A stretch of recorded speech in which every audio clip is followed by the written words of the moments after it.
आप्पाचा विषय लय हार्ड आहे. आप्पाचा विषय लय हार्ड आहे ना. आप्पाकडं खोक्यांनी कार्ड आहे. 50 खोक्याचा जोर आहे सगळं. आप्पाचा विषय लय हार्ड आहे. आप्पाकडे 50 खोक्यांनी कार्ड आहे. आप्पाला घरात काय, आप्पाला मतदारसंघात नाही मान आहे, पण तरी बी आप्पाचा एकनाथ शिंदेकडे बराच म्हणे लाड आहे. आप्पाचा विषय हार्ड. पप्पा काय आम्हाला काय असं भाकरण भाजी चुरून खाऊ घालत होते का काय? तुझ्यासारख्या गद्दारांनी त्यांचं नावही घेऊ नये. लायकी पण नाही तुमची. तुम्ही काय सांगता शहाणपण? आपलं सरकार भाजपचं असताना सुद्धा भारत सरकारने ठामपणे सांगितलं की सगळ्यात चांगलं काम कोरोनाच्या काळात जर कुणाचं झालं असेल तर ते महाराष्ट्र सरकारचं झालेलं आहे, ते उद्धव सरकारचं झालेलं आहे. 40 जण उठले आणि एक करून गुपचूप वाया सुरत गुवाहाटी रात्रीच्या अंधारात पळून गेले. जर तुम्ही सच्चे होतात, तुम्ही खरे होतात, तर तुम्हाला अंधारात पळून जायची का गरज पडली? तुम्हाला कपडे बदलून तोंड झाकून, तोंड कुणाला झाकावं लागतं? तुम्ही अशा उंच माथ्याने उजळ माथ्याने का बोलला नाही? अमृता वहिनी बोलल्या. अमृता वहिनींनी सांगितलं हे देवेंद्रचा होडी बिडी घालायचा आणि गॉगल बिगल घालायचा, आणि तो होडी घालले आणि गॉगल घातली की तो रात्री अपरात्रीच जायचा. रात्रीच जायचा माणूस अंथरुणात. तो जर रात्रीला जायचा तर मी म्हणायची कुठे चाललास देवेंद्र? वाच्यावर बदमाश उभा राहिलेला आहे. तर त्याची साधारणतः 2019ला जी प्रॉपर्टी होती ती 3.5 कोटी प्रॉपर्टी होती निवडणूक आयोगाकडे ऑन रेकॉर्ड. आता 2024ला त्याने फॉर्म भरला आणि त्याची ऑन रेकॉर्ड निवडणूक आयोगाकडे प्रॉपर्टी 55.5 कोटी आहे. तर 5 वर्षात असं काय दिवे लावले, 5 वर्षात असं नेमकं काय केलं बाबा की त्याची प्रॉपर्टी एकदम 10 कोटीने वाढली? हा माझ्यासाठी अनाकलनीय प्रश्न आहे. म्हणजे या लोकांनी इतका यांच्याकडे पैसा, इतका पैसा. मगाशी जे काहीतरी 3000 कोटी 4000 कोटी, तर 4000 कोटीला किती शून्य लागते तर आपल्याला कळत पण नाही. एवढ्याला पैसा आहे यांच्याजवळ. तो काय म्हणजे आप्पाचा विषय लय हार्ड आहे. आप्पाचा विषय लय हार्ड आहे ना. आप्पाकडं खोक्यांनी कार्ड आहे. 50 खोक्याचा जोर आहे सगळं. आप्पाचा विषय लय हार्ड आहे. आप्पाकडे 50 खोक्यांनी कार्ड आहे. आप्पाला घरात काय, आप्पाला मतदारसंघात नाही मान आहे, पण तरी बी आप्पाचा एकनाथ शिंदेकडे बराच म्हणे लाड आहे. आप्पाचा विषय लय हार्ड. हे किशोरप्पा यांच्यावर मी काही फार बोलायची गरज नाही. बरंच काही बघत होते येताना काय झालं नेमकं मतदारसंघात, कोण काय बोललं. मतदारसंघातलं एक कुणाचं तरी भाषण मी ऐकत होते. बहुतेक त्यांची मुलगी किंवा अजून कोणीतरी असेल. मग ती बिचारी रडते, ती बिचारी पाणी पिते, ती बिचारी पुन्हा रडते, ती बिचारी पुन्हा असं एकदम तिला कड येतोय, असं आवंडा गिळून ती बिचारी. आणि म्हटलं अरे एवढं असं काय दुःख झालंय? तर मग आमच्या पप्पांनी खूप काम केलं. आमच्या पप्पांनी एवढं काम केलं ना की पप्पांना आमच्याकडे बघायला मिळत नव्हता. कशासाठी माय एवढं करायचं? पप्पांना घरी बसा म्हणायचं, एवढं कशाला? म्हणजे पप्पा काय आम्हाला काय असं भाकरण भाजी चुरून खाऊ घालत होते का काय? हा का पप्पा आमच्या घरात येऊन भाकरी थापत होते का? आमचा कापूस वेचत होते का? आमचं सोयाबीन खुरपून देत होते?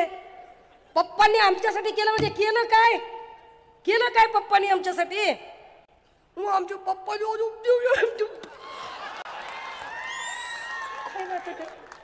काय नाटक आहे?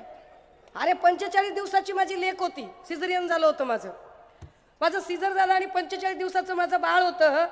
आणि मी एका रात्रीमध्ये दुबईला जाऊन परत आले होते. मला एक इंटरनॅशनलचा पेपर सादर करायचा होता.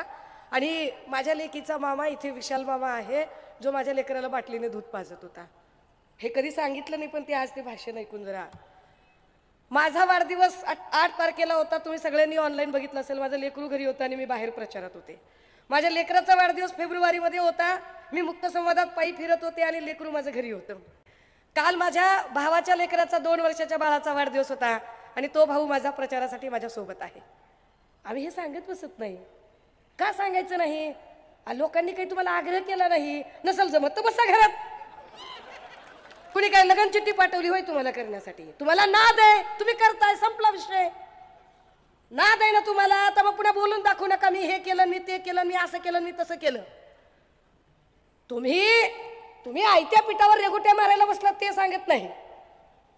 आरव तात्यांनी जे उभं केलं होतं, आरव तात्यांना कधीही गद्दारीने स्पर्श केला नाही. आरव तात्यांचं सगळं आयुष्य निष्कलंक चारित्र्य म्हणून त्यांनी त्यांचं आयुष्य घालवलं. त्या आरव तात्यांच्या निष्कलंक चारित्र्याला डाग लावायचं पाप तुम्ही केलं. तुम्हाला अधिकार काय मिळतो आरव तात्यांचा फोटो लावायचा आणि त्यांचं नाव घ्यायचा? तुमच्यासारख्या गद्दारांनी त्यांचं नावही घेऊ नये, लायकी पण नाही तुमची. तुम्ही काय सांगता शहाणपण? राजे हो, मग ते काहीतरी सांगायला लागले की म्हणे शिंदे साहेब असं झालं तसं झालं, मग शिंदे साहेबांनी कुणासाठी काम केलं. जरा पत्रकारांनी लक्षात घ्यावं. एक साधारणतः 3-4 दिवसापूर्वी कुठतरी भाषण चालू होतं आणि एकनाथ शिंदे असं म्हणाले की त्यांनी मला हलक्यात घेतलं म्हणून मी सरकार पाडलं. हलक्यात घेतलं म्हणले, उद्धव ठाकरेंनी मला हलक्यात घेतलं म्हणून मी सरकार पाडलं. हे मात्र बरोबर आहे त्यांचं, हे वाक्य बरोबर आहे त्यांचं. दादा हो, 2.5 वर्षाचा काळ उद्धव साहेबांना मिळाला. मी तुमच्या स्थानिकच्या प्रश्नावर जास्त येणार नाही, कारण वैशाली त्यांनी फार त्याच्यावरती वेळ घालवला आणि त्या खूप विस्ताराने त्यावर बोलल्या. साधारणतः 2.5 वर्षाचा कार्यकाल उद्धव साहेबांना मिळाला. फेक नरेटिव्ह सारखा गोंडस शब्द जे देवेंद्र फडणवीस वापरतात, त्या देवेंद्र फडणवीसांनी खरं तर फेक नरेटिव्हचं महानिर्मिती केंद्र हे स्वतः देवेंद्र फडणवीस आहेत, ज्यांनी अनेक नरेटिव्ह इथं सेट करण्याचा प्रयत्न केला. त्या देवेंद्र फडणवीसांनी इथं एक त्यांच्या लावारिस पेट्रोलर्स आणि भक्तुल्यांनी 25 पैशाच्या हिशोबाने जे मेसेज पेरतात, त्यांनी एक गोष्ट सांगायला सुरुवात केली की मुख्यमंत्री पदाच्या काळात उद्धव साहेब घराच्या बाहेरच पडले नव्हते. एक नरेटिव्ह कसं सेट केलं जातं बघा, की उद्धव साहेब घराच्या बाहेर पडले नाही, उद्धव साहेब कुणाला भेटले नाही. उद्धव साहेबांचा काळ कोणता? उद्धव साहेबांचा काळ होता 20-21, 22चे 5-6 महिने. या 20-21 या 2 वर्षामध्ये फक्त पाचोरा नाही, फक्त महाराष्ट्र नाही, फक्त भारत नाही, अख्खं जग कोरोनाशी झुंज देत होतं. ज्या कोरोना काळामध्ये संबंध जगभरामध्ये सगळीकडे आपल्याला 3च नियम सांगितले जात होते की कोरोनापासून वाचायचं असेल तर काय करावं लागेल? 10 सेकंद हात धुत राहा, 30 सेकंद हात धुत राहा, डेटॉलने सतत हात धुत राहा, तोंडाला मास्क बांधा आणि गरज नसेल तर घराच्या बाहेर पडू नका. शक्य तेवढं तुम्ही तुमचं काम घरातून करा, शक्य तेवढे मानवी संपर्क टाळा. हे 3च नियम होते ना. हीच गोष्ट मोदी सुद्धा सांगत होते ना. 22 जानेवारी मला अजूनही आठवतो तो दिवस की जेव्हा त्यांनी जनता कर्फ्यू मांडला होता आणि त्या जनता कर्फ्यूचं पालन संबंध राज्याने आणि देशाने केलं होतं. कशासाठी? की कुणीही घराबाहेर पडायचं नाही. अगदी लहान पोरांच्या शाळा ऑनलाईन भरत होत्या, है ना माय? आपल्याकडे लेकरांच्या शाळेच्या मोबाईलचे डाटे नव्हते माय भरायला. 4-4 लेकरांची शाळा असतील, मोबाईल एकच असायचा, तरी सुद्धा आपण ऍडजस्ट करू लेकरांच्या शाळा केल्या ना माय. आपण लेकरं मोबाईलवर शिकवले. 2 वर्ष अनेक लोकांनी ऑफिसच्या मीटिंग ऑनलाईन केल्या. ऑनलाईन लोक बोलायची, नातेवाईकांना भेटायचं असेल तर व्हॉट्सअप कॉल चालू होते. अशा सगळ्या काळामध्ये या राज्याची काळजी घेतली ती कुटुंब प्रमुख म्हणून सन्माननीय पक्षप्रमुख उद्धव साहेबांनी, आणि त्यांना साथ दिली होती आरोग्यमंत्री राजेश टोपे यांनी. या 2 माणसांनी जे काम केलं ते काम, केंद्रातलं सरकार हे भाजपचं सरकार आहे, ते सरकार काँग्रेसचं नाही, ते सरकार आमचं नाहीये. पण केंद्रातलं सरकार भाजपचं असताना सुद्धा भारत सरकारने ठामपणे सांगितलं की सगळ्यात चांगलं काम कोरोनाच्या काळात जर कुणाचं झालं असेल तर ते महाराष्ट्र सरकारचं झालेलं आहे, ते उद्धव सरकारचं झालेलं आहे. 2 वर्ष हा माणूस अहोरात्र काम करत होता.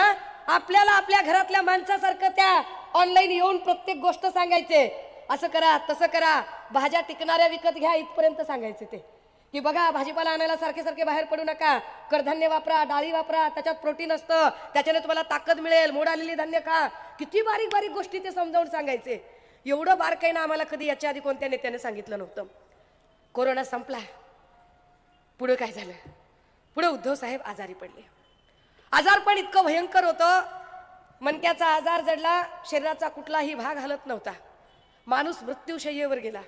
मृत्यूच्या दाढेमध्ये उद्धव साहेब होते.